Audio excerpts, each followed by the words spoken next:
महापुरुषों का मानना है कि इस धरती पर जो भी पैदा होता है मनुष्य, उन सबके हृदय में कहीं ना कहीं भक्ति होती ही है।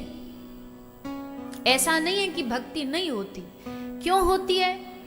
क्योंकि ये जीव भगवान का ही अंश है। चाहे वो कितना भी दावे कर ले कि मैं भगवान को नहीं मानता, मैं भक्ति भजन को नहीं मानता, मैं कथा वथा को नहीं मानता, कितने भी दावे कर ले, पर कहीं ना कहीं उसके हृदय में भक्ति है, छुपी है, बाहर नहीं आ रही है।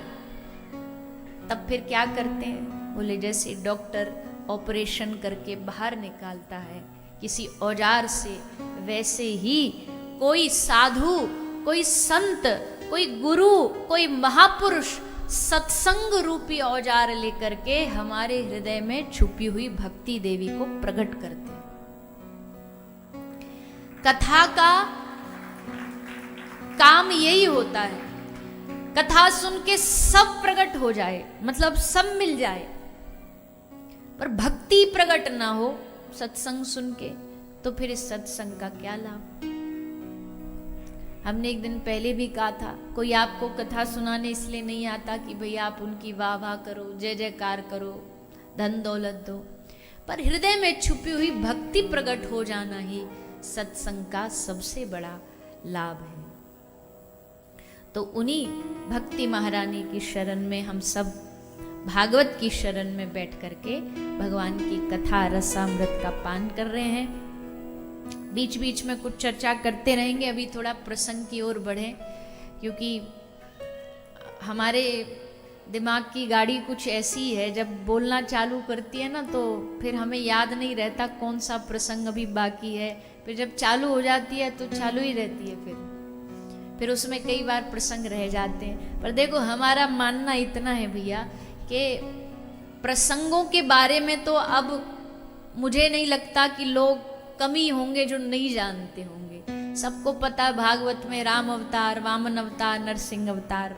ऐसा नहीं कि नहीं ये बोलने चाहिए, भागवत है तो बोलेंगे ही, पर विशेष लाभ इसका तभी है, ऐसी कौन सी बात बोलें, ऐसा कौन सा शब्द बोलें जिससे हमारी भक्ति देवी प्रकट हो जाए। अब वो किसी भी प्रकार हो, वही सत्संग है, वही भागवत है।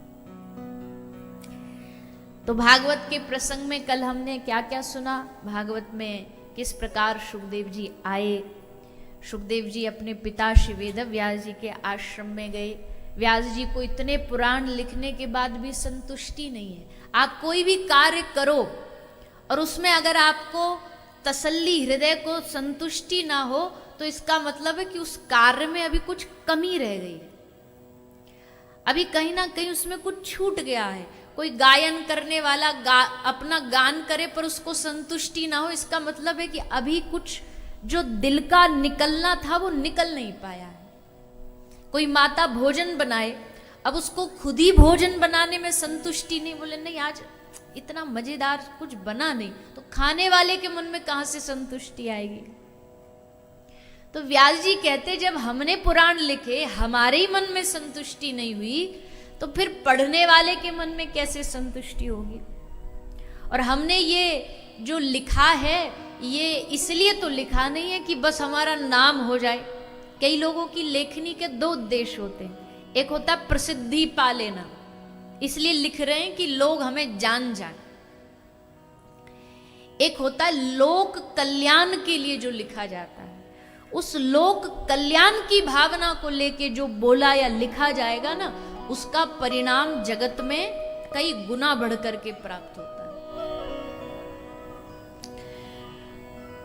तब श्री नारद जी पधारे, नारद जी ने 4 श्लोक दिए और फिर श्री सुखदेव जी का आगमन हुआ और सुखदेव जी ने इस कथा गंगा को, इस रस को सारी पृथ्वी पर प्रवाहित किया। अब सुखदेव जी ने इस भागवत में प्रेम डाल दिया। प्रेम तो था ही, पर कोई भी क्रिया हो उसकी प्रधानता में प्रेम होना चाहिए। प्रेम नहीं होगा तो उस क्रिया का आनंद नहीं आएगा। खाने में प्रेम हो। खाने में भी प्रेम होता है क्या? हाँ बिल्कुल होता है। अब आपको होटल का भोजन, रेस्टोरेंट में आप जाएं, वहाँ का भोजन आपको एक दिन खिलाया जाए, मज़े से खाओगे। 2 दिन खिलाया जाए, मज़े से खाओगे। 5 दिन ठीक ठीक खाओगे। 7 दिन, फिर धीरे धीरे 8 दिन, क्या लगेगा? बोलिए ना, क्या लगेगा? हाँ, अब चाहिए घर का खाना। और घर का खाना 8 दिन नहीं, 12 महीना भी खाओगे तो भी घर के खाने से उबोगे नहीं। क्या को? क्योंकि वहां होटल में जो बनाया जा रहा है, वहां ये ध्यान रखा जा रहा है कि इसको कैसा इतना टेस्टी बना दे, तेल डाल के, मसाला डाल के, कि ये कस्टमर बार बार आए हमारे और पैसा दे के जाए। वहां का उद्देश्य कोई आपको खुश करके आपको संतुष्ट करना नहीं है। वहां उद्देश्य है कि आप उनके कस्टमर बन जाए। धनोपार्जन उद्देश्य, प्रेम नहीं है। इसलिए वो भोजन आपको संतुष्टि नहीं देता है। पर घर जो भोजन बनाया जाता है, घर की माताओं को थोड़ा ना तुम सैलरी देते हो, है ना माताओं? थोड़ा ना वो इस लोभ से बनाती है कि अच्छा बनाएंगी तो अब की बार महीने में सैलरी में बोनस मिल जाएगा। अरे बोनस छोड़ो, कई कई तो ऐसे घर के महापुरुष होते हैं कि बेचारी इतनी मेहनत से बनाती है, उसके बाद भी तेल ज्यादा है, नमक ठीक नहीं है, ये वो नहीं है, ऐसा नहीं है, वैसा नहीं। अरे तू बना ले फिर जाके, इतनी कमी लग रही है तो। देखो कितनी खुश हो गई माताएं। इधर से एक भी ताली नहीं आई, सारी इधर से आई है। ये हमारी सिफारिश कर दी है। तो इसका मतलब यह है कि ये कह रही है कि तारीफ कर दिया करो बीच बीच में। जब भोजन बनाए तो थोड़ी प्रशंसा कर दिया करो। खैर, घर के भोजन में स्वाद इसलिए क्योंकि वहां किसी को स्वार्थ नहीं है। वहां किसी को आपसे धन नहीं चाहिए, कोई पद नहीं चाहिए, सिर्फ पेट भर जाए, सबकी संतुष्टि हो जाए, इस भाव से बनाया जाता है। इसलिए उसमें प्रेम होता है, प्रेम होता है। तो यही कारण है कि जब तक आप कोई भी क्रिया करो, उस क्रिया में जब तक प्रेम नहीं होगा तो संतुष्टि नहीं होगी। इसलिए सुखदेव जी ने इस भागवत में सबसे पहले प्रेम डाला। प्रेम मिश्रित इस भागवत को परीक्षित को सुनाए। प्रेम कहां से डाला? बोले जिसमें होगा वही तो डाल पाएगा, जिसमें प्रेम है ही नहीं वो डालेगा कहां से? तो सुखदेव जी को प्रेम प्राप्त हुआ है कहां से? पहले दिन जो आए थे, कथा में हमने बताया था, याद करो। सुखदेव जी ने कहां से भागवत सीखी? सुखदेव जी ने ये भागवत का रस प्राप्त किया श्री किशोरी जी से, श्री राधा रानी से, जो प्रेम की मूर्ति है, जो प्रेम का सार है। उन श्री किशोरी जी से प्रेम सुखदेव जी को मिला और उसके कुछ छींटे पड़े भागवत के माध्यम से हम सब लोगों के ऊपर। इसलिए भागवत प्रेममयी ग्रंथ है, रसमयी ग्रंथ है। और देखो, खोज के देखना, अपने मन से, अंतरात्मा से पूछ के देखना, अंततो गत्वा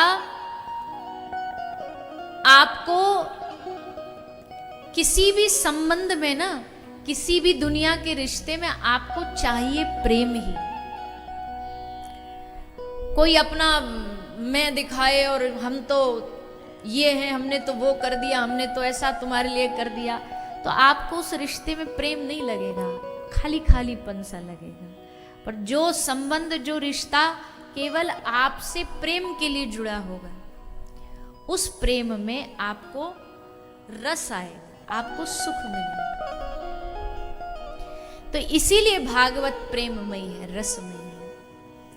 कलयुग का अंत, अभी एक वो लाली ने बड़ा सुंदर सुनाया ना, कितना बच्चों को ऐसे ही हमसे पूछा भैया ने कि एक लाली है कुछ बोलना चाहती है, तो वैसे तो हमें थोड़ा कभी कभी डर लगता है क्योंकि भैया माइक देना कब क्या कौन क्या बोल दे, मंच की मर्यादा तोड़ दे।